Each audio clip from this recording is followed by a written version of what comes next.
Good afternoon, ladies and gentlemen. My name is Shakiya Gadson, and I am the host of the ListNing Project. Today, I have the honor of interviewing Mr. Frederick Hansard, Jr. How are you?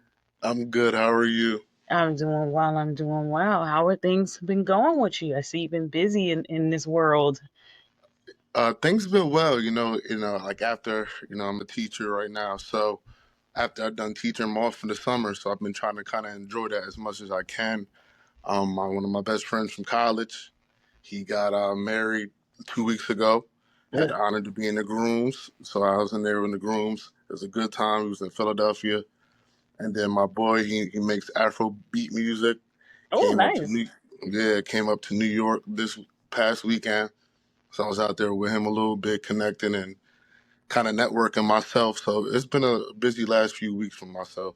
Nice, nice, nice. Okay, so I always like to start off with asking, what have you heard about the Listening Project and what are your thoughts on it, if any? So this is fairly new to me. Okay. I don't know much about it, but from my love for you, so I'm willing to learn more about it. I want to learn more, be here for you. So I'm willing to listen and take all the information I can. Awesome. Okay, so the listening project is something that I've started, and what I am doing is interviewing a bunch of men, Hmm. and trying to get the perspective of what it's like being a man, the different things that you go through, mental health issues, life issues, so that Yep. people, not just women, but people in general, can get an understanding of what it's like to be a man, and Hmm. so that men that are going through things don't feel like they are so alone in this world and that other men are going through these things, and just cultivating a conversation so that Absolutely. people can build a better bond. Absolutely. Okay. I like that. I Okay. do. So protocol, you and I are just going to sit and have a conversation with each other. Hmm. Like I said earlier, nothing for anybody that can't defend themselves. I just really want your perspective, how things affect you, how you have Hmm. seen them. And, we're just going to sit down and chop it up real easy. No stress, no fuss. Okay. Good? Good. Good. Awesome. Okay, so let's start off with, tell me about yourself. Tell me about your upbringing. What is your makeup? How do you come about? So I was born in Staten Island, New York. Most of my family's there. So I moved to South Jersey, Burlington, New Jersey when I was 9 months, pretty sure 9 months. And I've been here ever since. Always been a big on being a family man. I always loved being around family. That was something I thought that was helped me grow as a kid. Being in Staten Island and being around people that I love and things of that nature. When I got older, started with sports started coming in my life. And I seen like kind of time was taken away from me a little time when it comes to being around family more and more. In high school, happened to be a pretty big time recruit at the time. Um, went to Penn State for 5 years, a great experience. Wouldn't change it for anything. Had a lot of chances to meet some of my best friends today. So when I do get married, I know these boys will be my best men and my grooms and stuff like that. You know what I'm saying? So it's been a blessing just to have great people around me that are still in my life. And after that, it was kind of rough for me for a little while, trying to figure things out because all I knew was football at the time.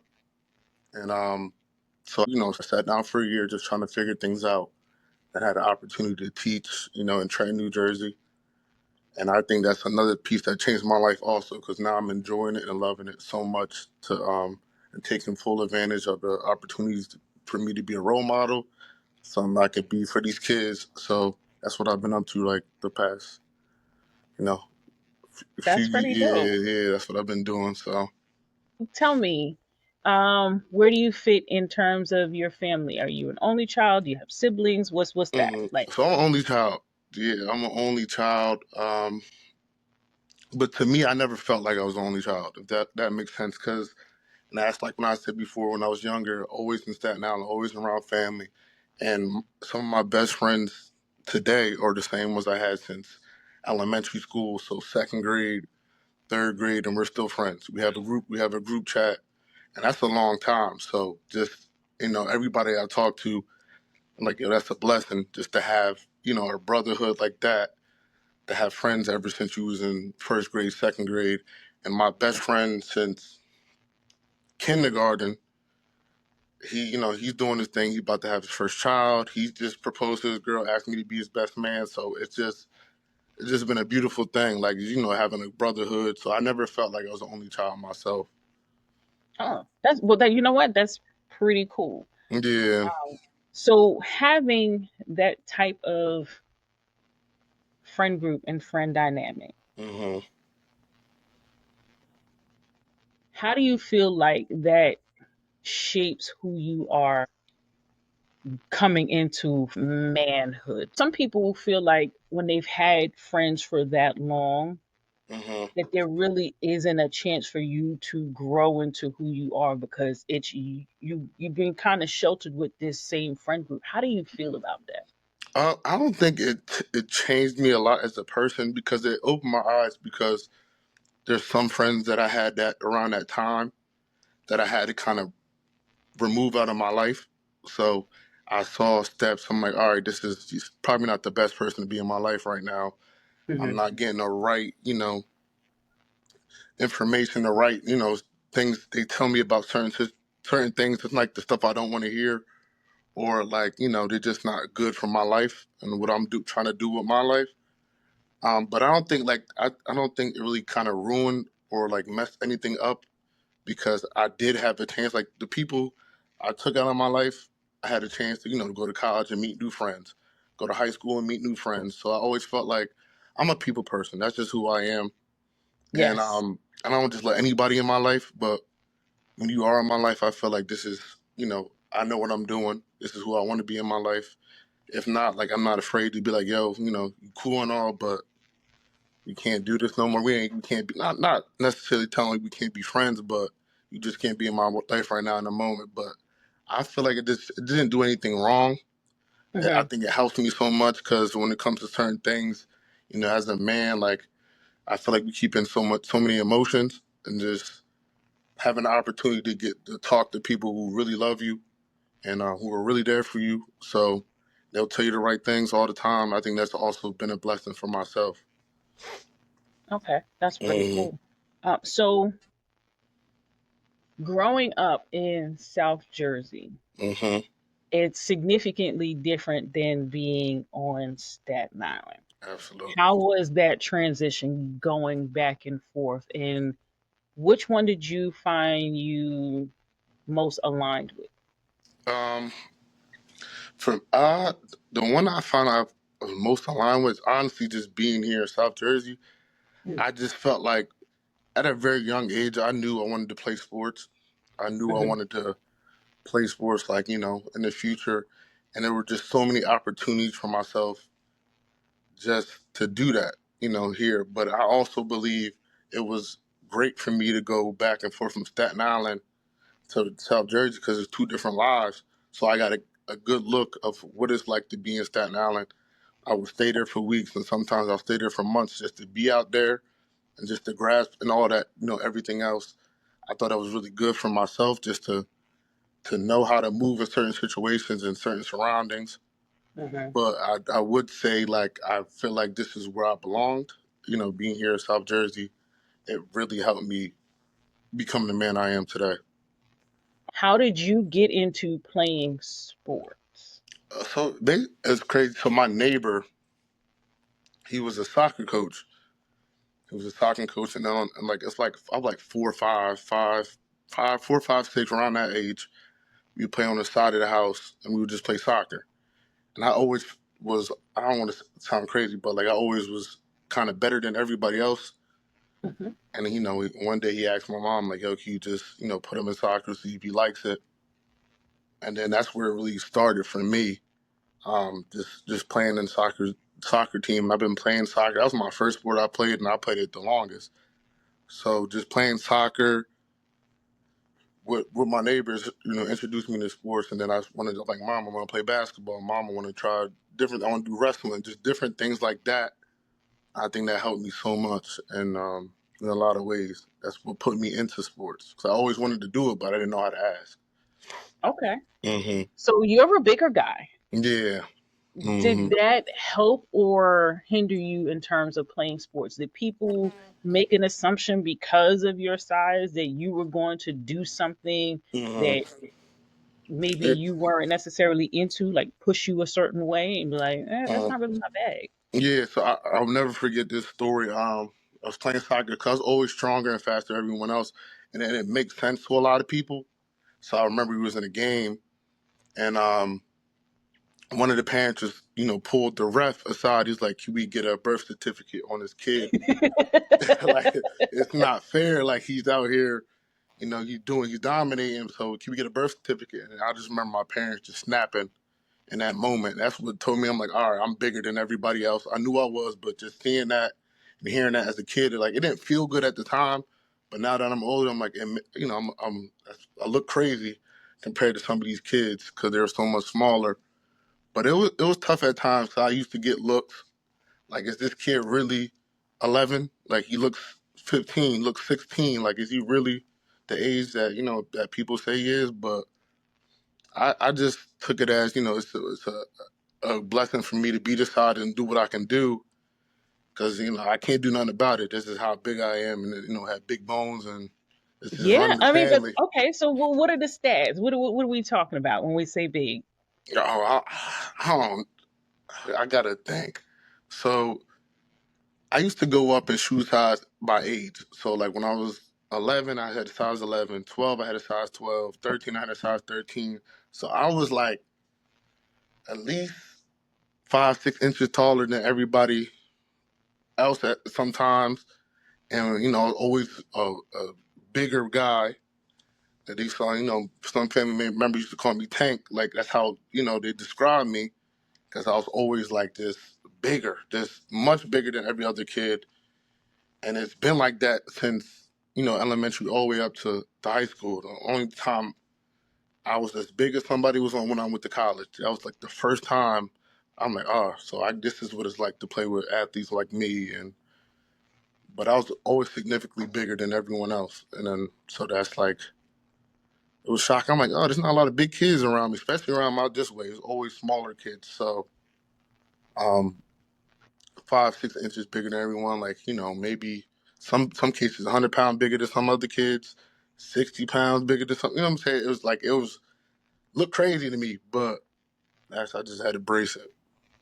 Oh, so when we are talking about such a size difference and Hmm. where you lived or where you grew up, kind of sometimes a little farmy. Hmm. How does that work in terms of demographics and girls? Mm. And do you know, did your parents ever have to talk with you regarding your size and Hmm. how some people might perceive you?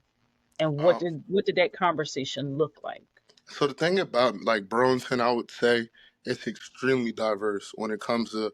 I was shocked to see so many, black people, people like who look just like me in this town. Because like, when I first got to the age to look around, specifically in my neighborhood, there wasn't a lot of black kids. And my mom, she quickly noticed that. And then the people she worked with when she was doing art, she did work with ethnic expressions. Her son lived in another neighborhood like 10 minutes up the street called Sunset Ridge. And if you go from my neighborhood to that neighborhood, it was a big difference. That was the first time I can be Mm. around black kids and be around kids that look just like me and have the same humor. We can talk about different things. And she used to really just drop me off every weekend, like, yo, spread your wings. This is where I want you to be around people that look like you. You know what I'm saying? Because at first she seemed, she's like, all right, like, Josiah wants to be around people that look like him. Like, I used to ask my mom all the time, like, where are, you know what I'm saying, the black kids that look like me? And Mm-hmm. then, I know there's one thing about her, she worked so hard to get me around that. And these are the same friends that I grew up with now that were friends forever. But we definitely had some tough conversations. My mom's like, you're bigger than a lot of these other kids. And you being African American, you being a black kid, like cops might look at you differently. They might, approach you differently.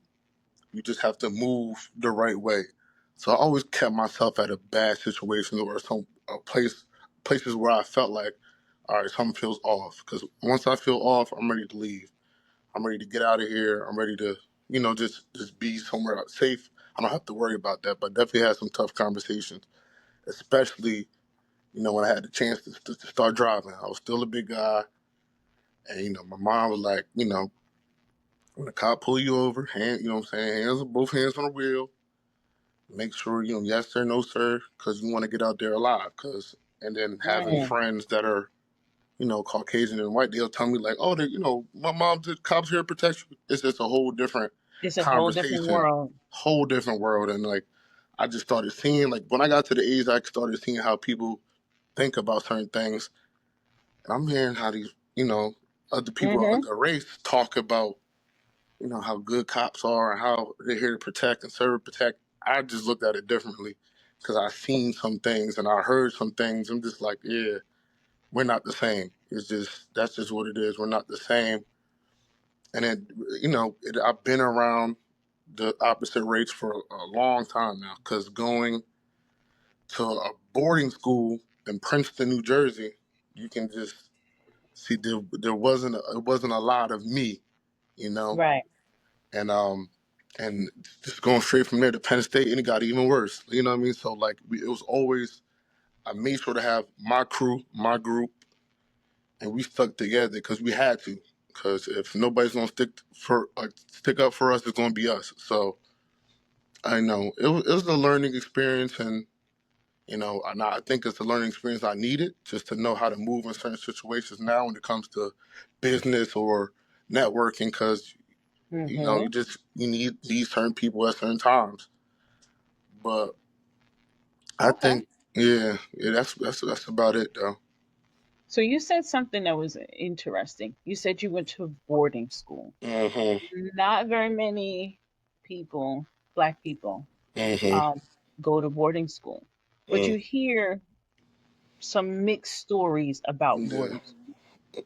How did you feel about one being presented with the idea of going to boarding school and two being there? What was your experience?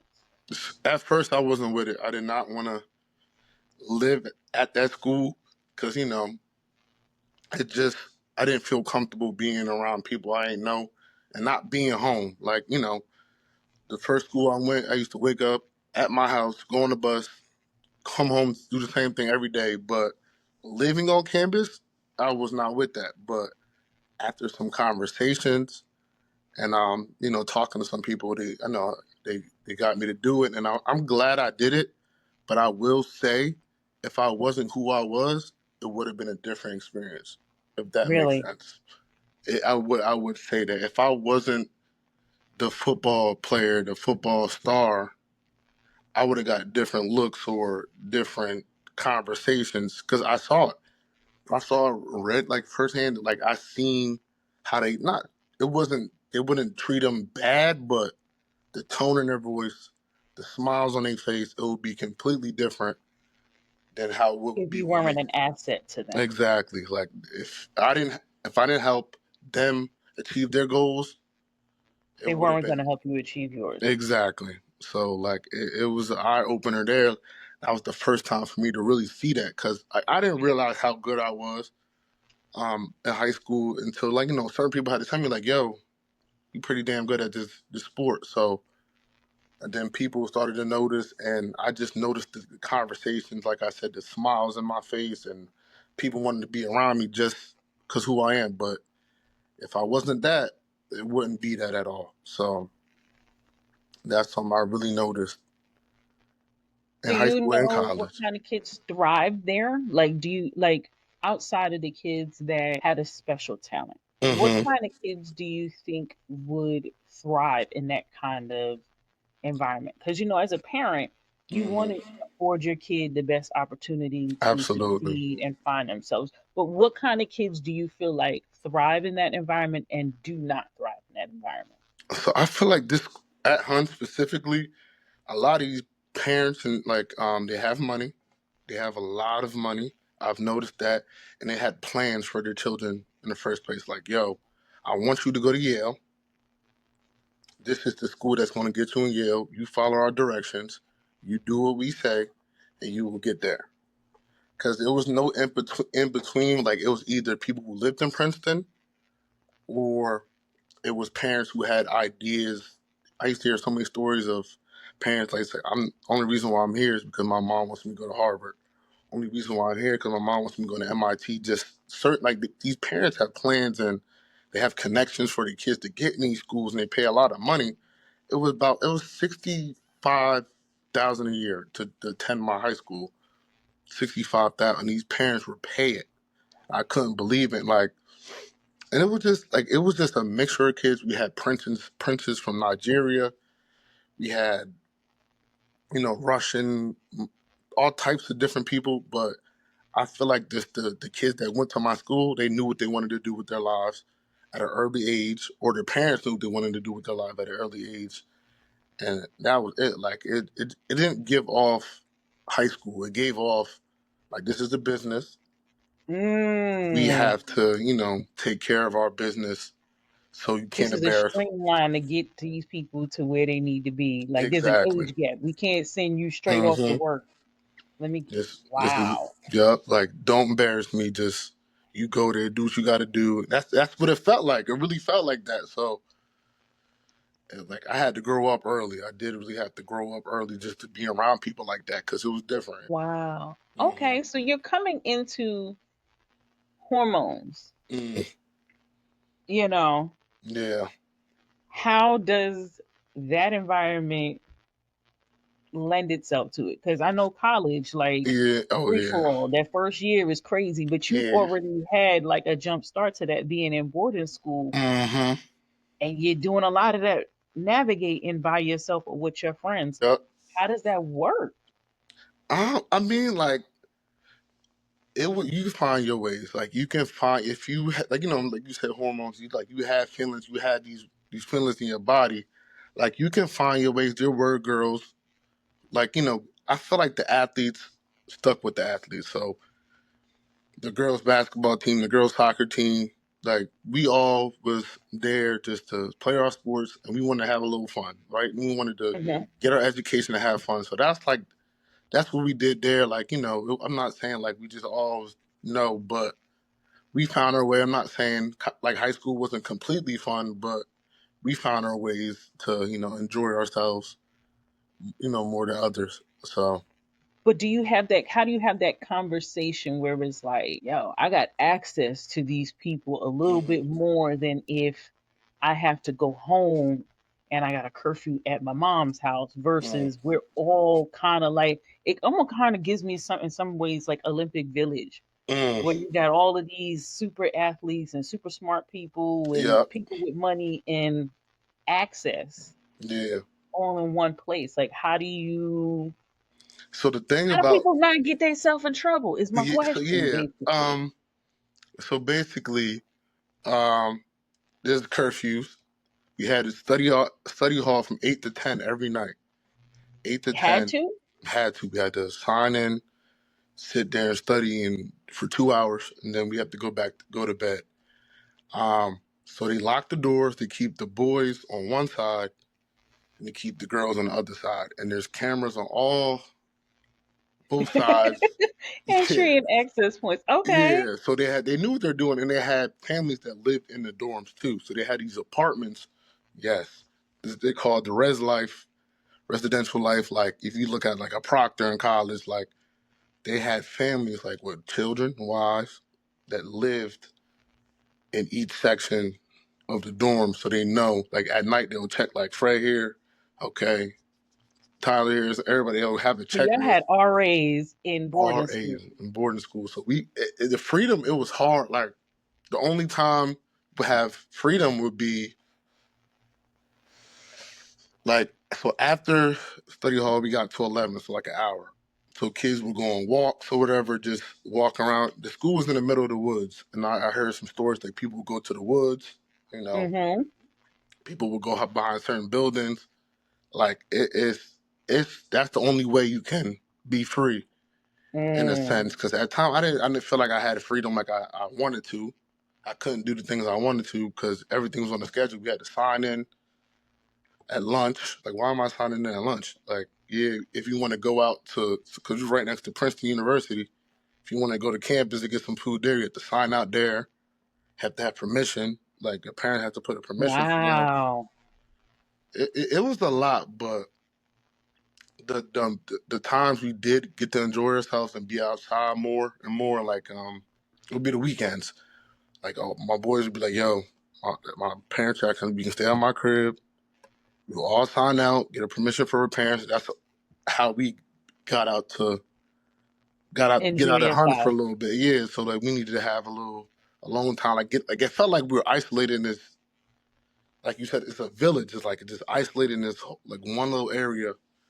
So when we had a chance to leave, we left as much as possible. But yeah, there was proctors, there were people that lived at the dorms, cameras on every side, the girls and boys side. Like I know they even had to lock the windows at one point. Yeah, like because kids were, leaving the They windows. got to find a way. Like Exactly. I'm just thinking about being a teenager at one point and Hmm. having a young adult. Like Yeah. people get creative. It's like it got to the point they had to lock because you find ways to open the door. They could slither through the little window crack and like, That's crazy. People low crawling to have and some then if you adventure. try to sneak Okay. somebody else, yeah, like the janitors told on us, like they were just like, I'm like, why is the janitor telling on us? But Oh, that's they were whack. giving out the sauce, so they was giving out the sauce, so it ended real quick. So we had to get creative along like a lot, a lot. Hmm. All right, so then we go from boarding school Hmm. to now it's college time. Yeah. What was it like choosing a college? What was your top priority? Um, I needed to have that family environment. That's what I wanted. Cause like I said, growing up, like I always wanted to have, I was close to my family. I was close to my friends. I wanted to have that family connection. So anywhere I went, I wanted to have a connection with the different commits that committed to the school.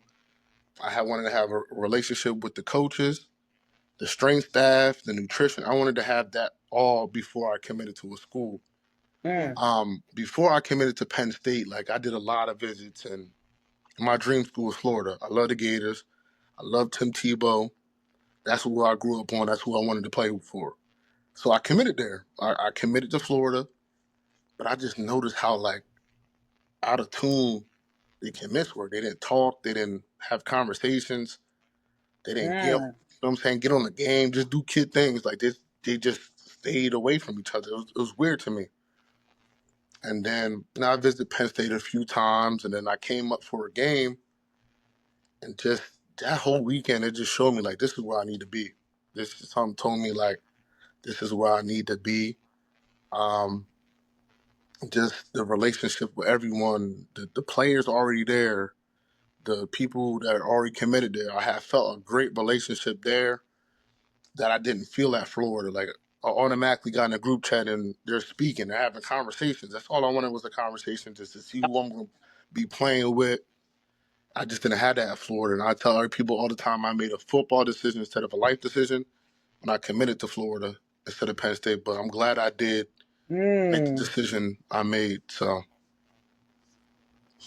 yeah. So how is that like? Because sometimes you have kids that play a sport and they feel Hmm. like once I've committed, I can't get out of that. Like, so how Yeah. does that? It's good to know that you knew like this is Hmm. not for me and you went another route. But how did that process go of saying like, nah, this is not really the vibe that I'm trying to be in? It was tough because these are grown men. They're grown men. They're adults. They know how to get in these kids' heads. Like they know how to get in your heads.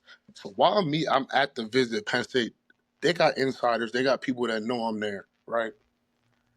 So the whole visit, I got the head coach from Florida, the D line coach, the defensive coordinator coach. What's up, Fred? I hope you're not liking the visit too much. You're still home. You know what home is. They had the commits and play different players text me like, "Yo, brother, don't make that decision. You know what home." It was tough. It was tough for me.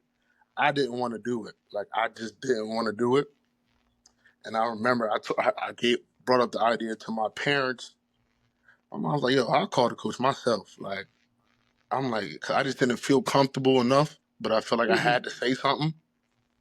So when I decommitted, that was the toughest conversation I, ever been a part of. Really? It's just they just make try to make you feel so bad. They're trying to manipulate you and put things in your head. Like we were the first team, like to really believe in you. We knew because my grades wasn't the best early on. We seen you would, you work your way up to get your grades right. Like we stuck in for you. One of the first to offer you, blah, blah, blah, blah, blah. Try to make you feel bad. So then I just remember my mom taking the phone, like, "Yo, my son's going here. We And that's appreciate you. Yeah, we appreciate everything you done for us, but you're not gonna keep getting on his head. Like he made a decision, leave it at that." So it was tough. It was definitely tough because they know you're a kid. They know you're 17, 18 years old, and they're gonna do whatever they can to make you make a decision for yourself and not think you have loving parents and people around you that's gonna help you with these situations. So it was tough. It was definitely tough. It was tough for me, but I'm do glad you I feel did. like there should be what would have helped or what could help someone in not in your position because you have Mhm. supportive parents, but for the kids or the college athletes that Mm. don't necessarily have parents that are not living through them. It's And this mm, decision is life changing for everybody. Like absolutely. how would you suggest that they go about it when they find out that the school that's going to maybe offer them this change Mm. is not for them? What should they do? It's tough. It really is. It's tough to be in that situation. But I know my first roommate.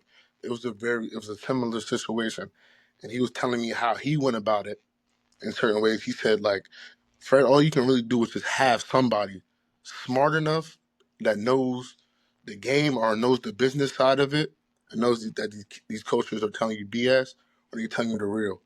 And he said just have somebody in your circle like his person was his head coach of high school. He knows his mom and dad and they wasn't around, so he know like anything when it came to making decisions or anything, he would go to his head coach in high school. That's what he would do. So I Mm, would say just to have somebody that knows the business or is a businessman or businesswoman that knows the game and knows how people can just talk and don't know how to back it up. So just have somebody in your circle that can help you make the decision. And it's different now because now money's involved. This yes. NIL, they offering these kids A 3.5 million straight from high school. lot of money. It's a lot of money, and these kids don't know about taxes. They don't know about nothing. You know what I'm saying? So like, I just think it's going to get worse because these kids just see money and cha-ching. They don't think about anything else once they Do get you out of think it's a good college. idea? I think it's a great idea because we've been fighting to get paid for a long time. But I do believe that colleges should have classes to help them money situations, like tax classes or just 401ks, just everything just to help them prepare for this. Because all at 17, 18, I wasn't thinking about taxes. I wasn't thinking about none of that. I was just thinking about where my money at. Like I need my bread, need it now. I'm thinking about where I'm going to spend it, what clothes I'm going to get. But I think it's a great because we put so much of our body on the line for this dangerous game. I think you should get paid, and we're not seeing no money, no paper. Like that's just it's not ideal for me. But I do believe there should be classes that should be taught to these kids so they know, like, hey, look, you need to start focusing on this and learning about this because it's the real world. You about to be an adult, so Hmm. different things like that. So I want to dive into that just a little bit deeper because Hmm. I feel like you have the insight that a lot of men that I'm interviewing don't have. Hmm. Have you ever felt like, even though your parents are Hmm. established and set up, did you ever feel like what is that? What is that show? Survivor's Remorse, Survivors, where yeah, I like know. the family is riding on you to be successful to take it to the next level. Did you ever Hmm. feel like that, or were you around people that felt like I'm putting myself through? this brutal sport, Hmm. but I got to do it because I'm the key to the next level. So like I never felt that. That's the beautiful thing about it. Like my parents told me like, yo, when you ready to be done this game, you let me know. I remember like getting hurt in college to the point like I'm just pushing myself just for the love of the game. They're like, yo, when you ready to retire, we here for you. So like having that relationship aspect, it made me feel good inside because I felt like to myself as a man, I felt like I'm not doing enough to help. You know what I'm saying? Get that mansion for my parents, to get that car for my parents. I'm not doing enough, but I was doing like it. Just that's what hurt me because when I used to get hurt, I used to be in some dark places, Mm, um, some really dark places. But having parents that care, that was very it was important to me. But like it wasn't just parent. Like I had friends, like I said, had to cut some people off because they felt like I was the scapegoat for them. Like I'm not doing this for you. Like I love y'all. Like but when I get paid, you're not the first person I'm gonna take care of. If I make it to that level, I got family to take care of. I got things to do. Like they just looked at me as just being a football player, not a person, a human being. got you. So, but I always felt good, when it came to my people, just respecting my decision, respecting on what I'm doing at all times. So, That's good. hmm That's a relief, yeah, because you see so many people that by the time they get to the point where they have the money, hmm they're not even able to enjoy themselves because mentally they've checked out because now they feel like they're a paycheck. Like exactly. I've done some really bad things to myself that didn't really benefit me just for the next person, and the people that are receiving it would never know all the Mm, things they went through. yeah, You feel like in college or even in a younger spaces that mental health checks should be a part of the process when you're playing such a brutal sport or there's so much on the line. absolutely. Because I didn't think there was enough. I still don't think there's enough mental health checks for men, not only just men, but black men in general. Because it's tough because we feel like we're supposed to be the strong ones. We're supposed to be the ones to hold in everything. Um, there should Even be in a male sport, like where oh, there are no women. it's tough. Like because I think like injuries played a big factor on why I'm not playing no more. So played a huge factor to this day. Like I just don't forget this. It's something I just don't forget. Like so going into my redshirt freshman year, feeling great, best I ever looked, the best I ever felt. Um, you know, coach tell me I'm starting first game. It's a beautiful thing. So I'm starting the first game. Going through the season going well. Play Michigan State. Broke my ankle, completely snapped, like just facing left, like it just broke my ankle, and Oh I thought God. like I felt like my life was over. Like if something hit me, like a really dark place. Like I remember being in my room, like it was 24 hours straight, just not moving, not showering, not getting up, just being on my bed. And my roommates and stuff, they were there for me, but just I just felt like there wasn't a lot of people there for me mentally. Like my parents are 3 hours away. They will come up when they could, but they're still working. They're still doing what they had to do. But I was in a dark place because I felt like my life was finally making that switch when it came to the playing on the big stage, playing at the biggest stage I wanted to. This is what I dreamed of. Playing Mm-hmm. in front of 107K. Like I dreamed of doing that, and it just like from a snap of a Came from finger, you. Yeah. week 5, just gone. That was my first experience with depression. Like that's my first. Like I never seen what depression was. Like everything, life was so good in the past. I never seen how like your life can change that in a snap of a finger. So um, those 9 months, it was rough, but um, I wish there were more. They brought me to a therapist or gave me somebody I can speak to. I wish there were people that were there for me, just for my headspace because I just felt like I wasn't there. Like I was doing things I didn't want to do. I was, I'm not afraid to say it now. Like I was smoking, I was doing stuff like I just didn't do in the past, and I was just in a bad place. I was in a really bad place, and I wish there were more people there, resources there to help me in that situation. So. In those spaces, do you feel like it's people don't know, or is it that you are in such a male dominated sport where most men were never taught to go seek help, or this is what people that need help look like? Like, what is the, like, I feel like if you grow up in this space and everybody around you does the same thing, you Hmm. don't know what to look for when it's like, ooh, Yeah. this was It's a, tough, or that's a part of the rite of passage to go through it. Like, man, what do you think? I was so good at hiding it, like, Oh, cause like I was so good at I was that guy that put the smile on the locker room. Anywhere I went, I could put a smile on somebody's face. I was that guy, and I stuck to that.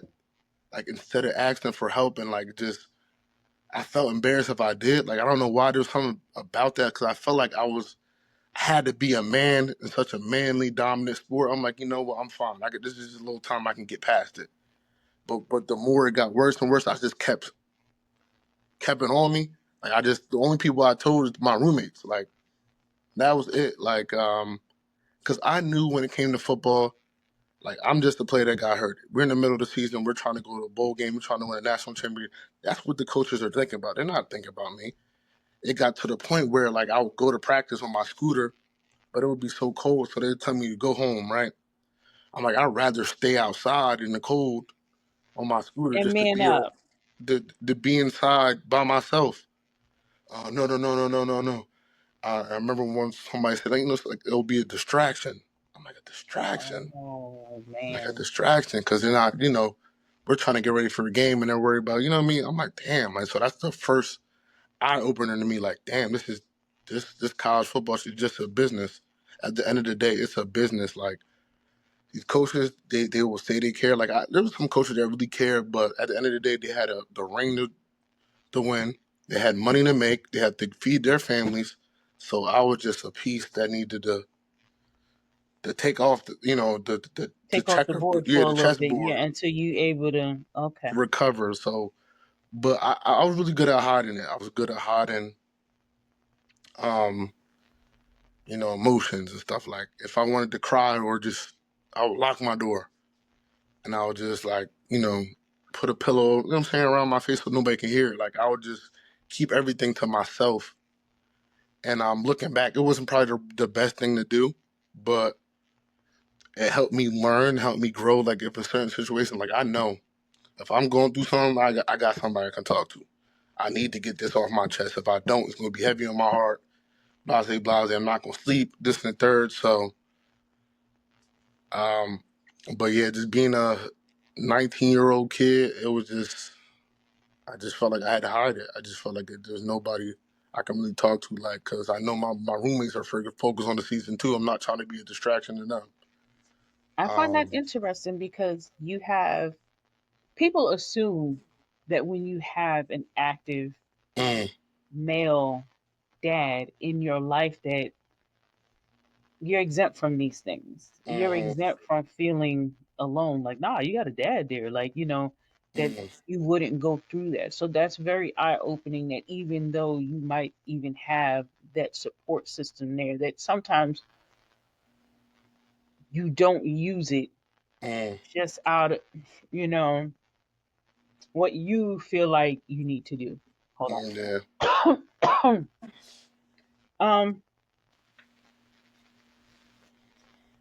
when we talk about men and moving forward in life, once you have like these shifts and you go from this is what I do, this is what I have my dream of doing, to that's not what this is going to end up being. Mm. What does that look like? Um, I didn't want to be over. Like I didn't just want me. I don't know. I didn't know what me and no football would be like. Like I didn't have any other hobbies or dreams. Like I just didn't, and it didn't hit me till I had to come home. Like when I had to come home, when everything was done, that's when it really hit me, and that's when the other wave of depression came about. But this time, I kind of knew how to attack it. So Hmm. I remember just going to my people like, "Yo, I'm in a bad place. I just can't work right now. I need to find work. I just need this few months for me to, just to get my mental right." Um, so I had to those months I really sat down and figured out like what I like to do, and I always remember telling myself like if I'm done football, I want to give back somehow, some way, and then. And the best way for me to give back, I thought, being a teacher, like just and then I had an opportunity. My mom's one of her best friends, like she's a principal at a charter school. It's in the hood, like what I'm saying, they pay well. Like just try it and see if you like it, right? So at first, I got there, I was there as a sub. I was just there as a sub. And that it was so eye opening because I don't know if you know about Trenton, New Jersey. Yes, Oh, it's good, baby. Trenton. Man, they kicked my behind, like, cause I was an everyday sub, so like it got to the point like teachers used to call out every day because they just, the kids is that They out of didn't want control. to deal with it. They couldn't deal with it. Like just being there, I'm like, oh, this is what I want to do in my life. Like I don't know if I want to be here. And then I remember talking. He was the ex-mayor of Trenton. He just subbed there just for the fun, like he wanted to give back to the community. That's what he wanted to do. And I had a conversation with him. He said, Fred. Um, there's not a lot of black teachers, let alone black male teachers, in school system like this. Like I know this is not what you want to do, but just sit down and think about what you can do to change the kid's life. I remember him saying that, so I really just sat down and thought about it. I'm like, this is maybe my calling. This is where I want to be. This is maybe where I need to be. And it's just coming after I watched a teacher leave her classroom full tears and quit like the day before. I remember saying like I'm done with this school. Like I'm not doing this no more. But I gave it another chance and I walked in there with a different mindset. Like, all right, these kids are gonna try to get in your head. What can you do to, like they're doing this for a reason. They're trying to show off or something at home is not right. So I did my job. Like I wanted to have a conversation with each and every kid, and I had to be that male figure, that male role model to them to get through and get by to have to make because they didn't have dreams. Not having the dreams in fifth grade is crazy to me. Like not having goals. Like you don't want to be an athlete, you don't want to be an astronaut, you don't want to you You don't don't want want to to be do nothing with life. nothing. They don't want to be. I don't know. I just want to be goofy. Like one kid said, I want to be goofy. I want to be a clown. Like I just want to make people laugh. I'm like, so you can be a comedian. He's like, nah, that's not cool. I'm like, so these kids didn't have dreams. So I kind of Mm. just sat there with a lot of, not just the boys in the class, but everyone. But I wanted to know, like, what are your hobbies? What do you like? So we can come up with dreams or something you want to do in the future. And, like, I remember just attacking that for the rest of the year. And it made me really fall in love with these kids and in school. Like, I'm like, oh, this is where I want to be. So I came back next year full time, there every day, working. And it just like, and I was so happy to have that conversation with the ex mayor.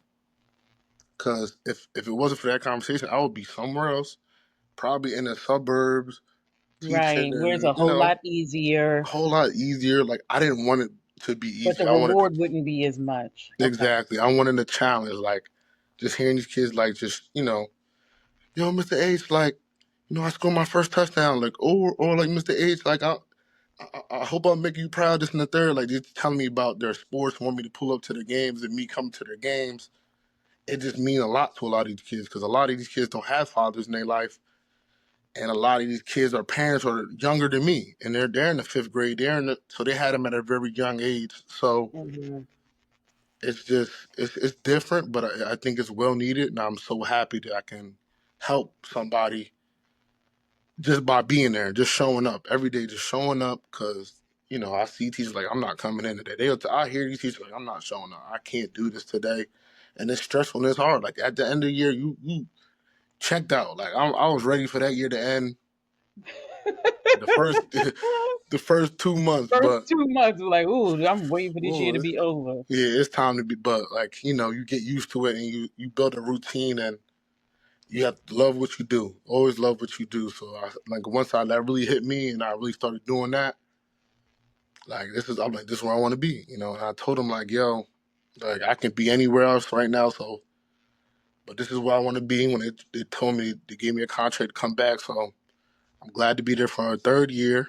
Pay me a little more money, which is good. God is good. So, um, yeah. So that's what it's been like this last few years for myself. Just getting my mind right where I want to be. Okay. Uh-huh. I like that you came to the realization, not that you didn't kind of know it before, but sometimes it gets a little skewed when people Yeah. are caring for you, and then they're not. That you're more than just a service. You know Exactly. what I'm saying? Uh-huh.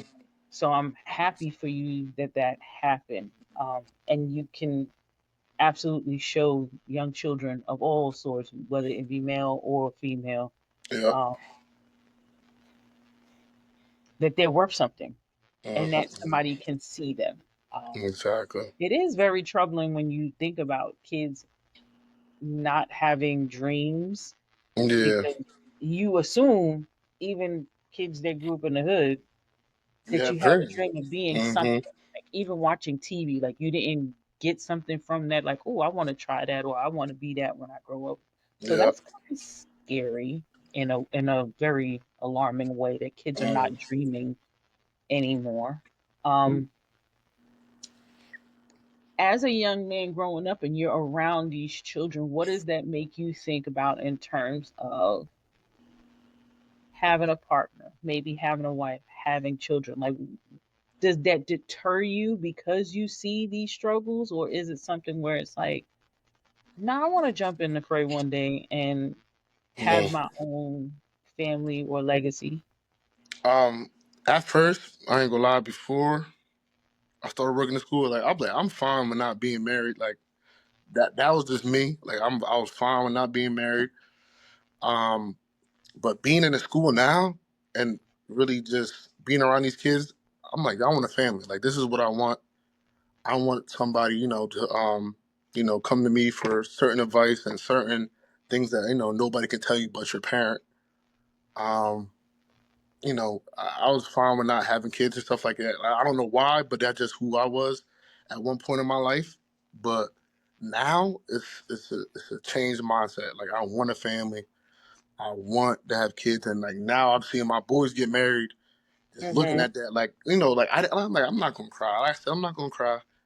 When my boy walked out, like what I'm saying, he was on the stage and stuff. Like I'm not gonna cry, but just seeing him cry, I'm like, oh damn, I feel some gangster tears coming down. You know what I mean? So, For but real? You yeah, was over so there shedding them? I was shedding. I'm like, hold on, like this. I had a little rag. I was wiping like I'm sweating, but it's like just being in settings like that and being in the school. I'm like, all right, I do want a family. I do want to have a legacy and somebody to carry on my last name. So, um, I would say it definitely changed. It's a switch for me, just being around kids and being around different things, like weddings and things like that. So I do want to have a family. So you've got friends that range from doing, I'm not going to say regular, but doing traditional work Mm-hmm. all the way up to friends that are on the big stages. Yep. Mm-hmm. What kind of conversations do you all have, or do you think you all should have regarding picking mates? What kind of women you should be into? Like, what Mm-hmm. should the standards be? Like, what should you not go for so that they are not kind of running into some of these social media Mm-hmm. situations where people getting blackmailed for money or getting married just so that their partner can later on divorce them because you out here making all this bread. Like, how do Yeah. y'all? What does that look like? So like I had the opportunity to be in both spaces, just to see both of them. Like, so to me, like the one thing I love about my friends, like they found something early on. So like one could have a high school sweetheart, or one had college thing early on. They didn't know what they was gonna do in the future, but they found something like before they made it to who they are now. So they Hmm. didn't have to deal about that gold, like people say gold diggers, or people who are just money hungry. And I always told myself, so my friends from high school, I always brought them around. My friends from college and my friends in the NFL. Like I always, because I wanted them to see how what it looks like to be in that lifestyle and stuff like that. Like just this past week, I was in New York with my boy. He plays for the Cardinals, right? So he makes music, makes Afro music, and then he's in the play for the Cardinals. So I brought my two homies from high school with me. They had the chance, to meet him, coming to Penn State to visit me, and we built that relationship. But you just see that I don't like to refer them to as leeches, but it feels like leeches. Like they just come out of nowhere because they just Mm. feel like you have money, right? They just feel like you somebody. Like if you in this section, you're somebody. If you have these chains and these watches on, you somebody. And I'm just seeing that and it's scary because some people just fall for the bait. Like they just fall for it. Like I remember not even having a conversation with this female. She's just like, "Yo, who are you? Who like maybe like what's my name? That's a good start." But they just want to know who you are.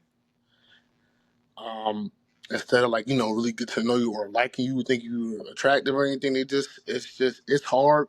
I think it's really hard, and I understand how like people say I don't get how people um get baited or they just fall for it. It's really easy to fall for that trap. I can imagine. Like, If let's you're just not, say you don't have, you know, bottom of the barrel friends, yeah, right? In terms of how they look. But there are some people that call it what it is. Like, there are women or men that are attracted to the money. and And that's so it. what they look like Mm, is really secondary compared to what they're trying to get from that person. And sometimes they get exactly. lost in that and that they forget, like, if you did not have this, this person probably would not be in your DMs. They would not Give you be the in your time of day. face. Hmm. And they forget. And I think the scary part is being like my boys are like they not ugly, so like they don't know. They can just think like this is genuine, right? And they make it and they play that role so well, like that genuine role, like they here for you, like I'm here for you, like I wash your clothes, I cook dinner, I'll do this and that. Like you just don't know, like, and I seen it firsthand. Like firsthand, like I just seen my boy, they just fall for the bait, and I have to be sometimes. I look out for stuff like that because I don't want my boys, any of my people I call my brother, to get in a situation like that. So I tell them like, yo, bro, like I ain't gonna lie, this not it, like, or she not the one, like but. Should men play broke? But in this society, in this generation, it's hard to play broke, cause I just for a night in New York, I'm like, yo, I can't play broke. I can't. Like the places we at, the places we're going, I just can't play broke. Like you need to have some type of money to move how you want to move. You're not gonna have fun. Like you just there. Like so, but it's hard, and especially this generation to play broke because everything's about money. Everything.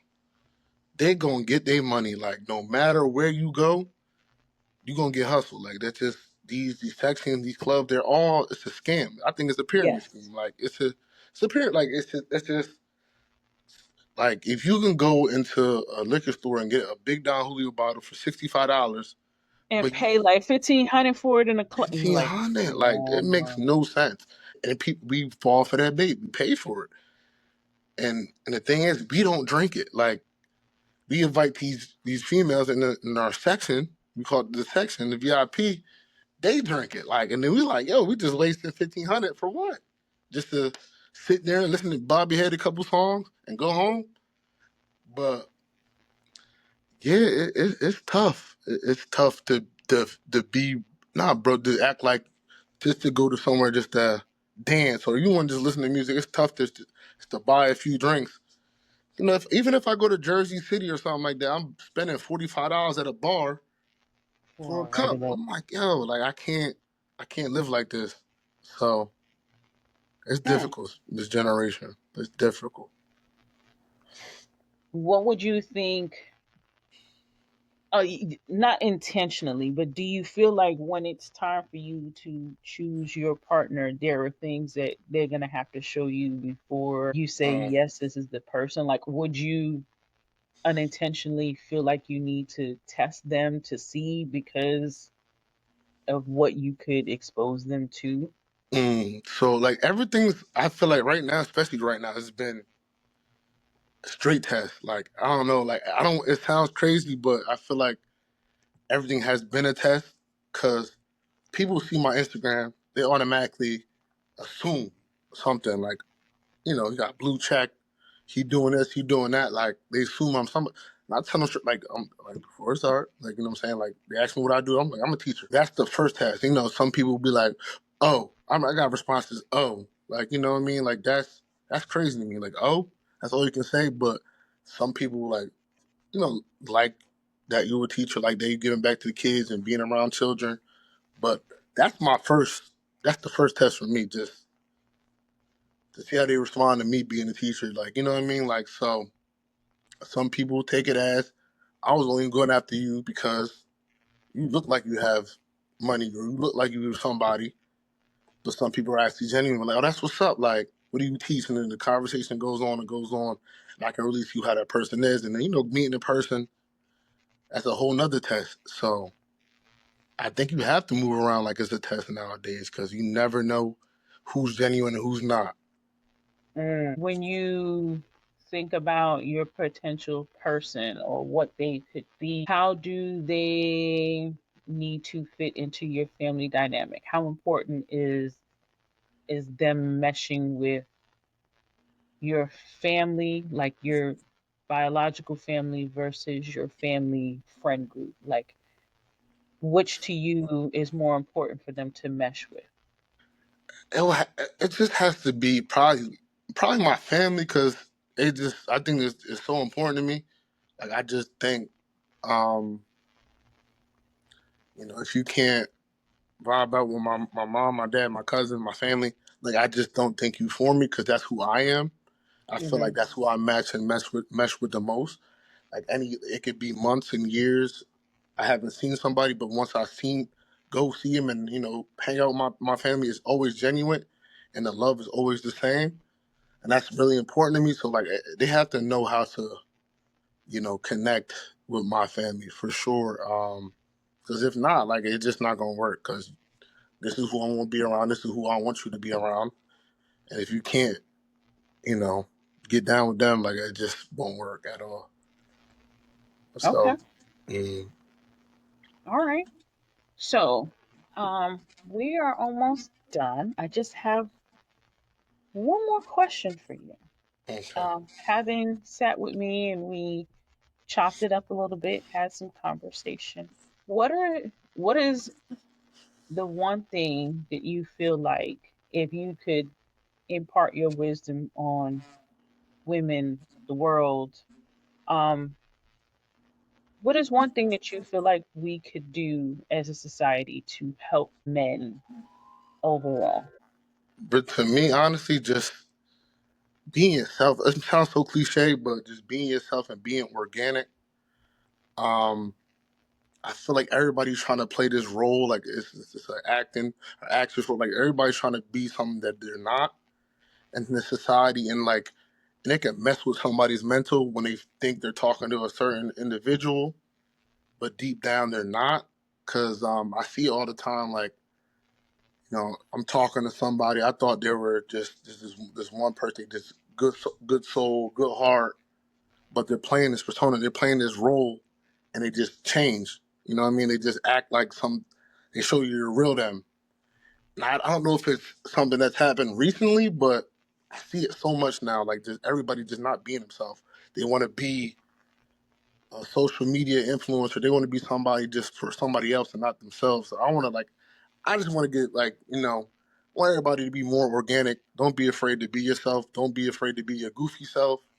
Um, because that's who you are, and there's somebody for everybody. So if they can't align with that, like that's just what it is. But it's just a lot of fake in this world, and I'm not the biggest fan of that. So I wish everybody can just show who they are and stop worrying about what everybody else thinks about them. That's just the thing right there.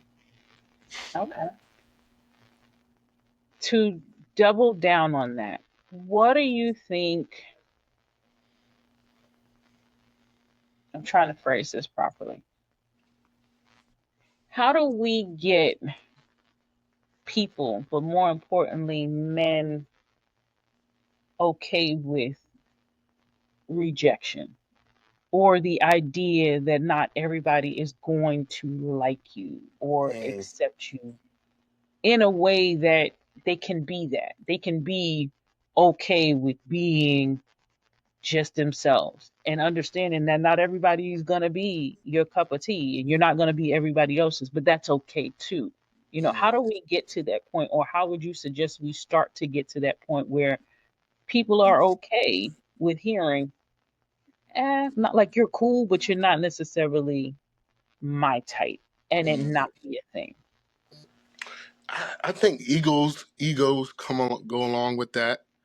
Once you give up that ego, you can move forward. Because I'm not gonna lie, I have friends that hate getting rejected. Like I have friends that just be like, yo, like you know what I'm saying? Like I know I look good, I know I move right. You can be all that, but like you know what I'm saying, mentally, you know what I'm saying, like do you align with that person hobbies? Do you align with that person's goals and dreams and aspirations? Like you might not. You might not be that person. So I think egos come along with that. They think who some people think because who they are, they can just get anything or anybody they want. Hmm. And that's just not the way to live because you're never going to find happiness like that. So I think once people get away from that ego, that's when people can grow and they'll be themselves and find out who they really are. Because I think everybody's still, no matter how old you are, you can still find something new about yourself each and every day if you really sit down and listen to yourself and listen to your body and listen to your mind and your soul. But I really just think it's the egos. Like once people just get away, like give up their egos in certain situation and not worried or scared of rejection, then Hmm. the world can heal. So Nice. that's my opinion on that.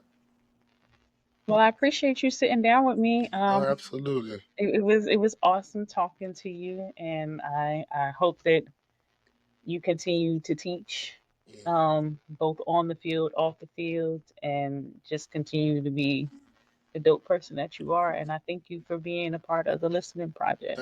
Thank you. I appreciate it. I love this, so I appreciate you.